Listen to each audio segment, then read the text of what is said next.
अहेर टाइम्स खेड्यातील बातमी शहरापर्यंत।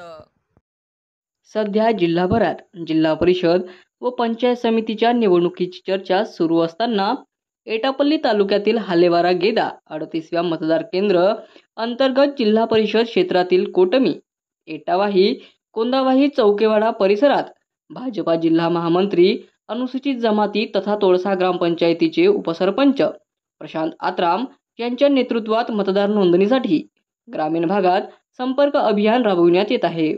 तसेच पदवीधर विद्यार्थी मतदार नोंदणीसाठी संपर्क अभियान राबविण्यात येत आहे।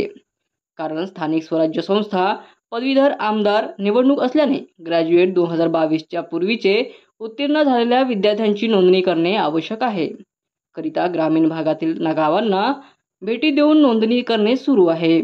यावेळी भाजपा एटापल्ली महामंत्री महागुराम उसेंडी राहणार हालेवारा, भाजपा सदस्य माधव मडावी राहणार जवेदी व एटावाही, कोटमी व कोंदावाही येथील गावातील नागरिक, विद्यार्थी व विद्यार्थिनी यामध्ये सहभागी होऊन सहकार्य करीत आहेत।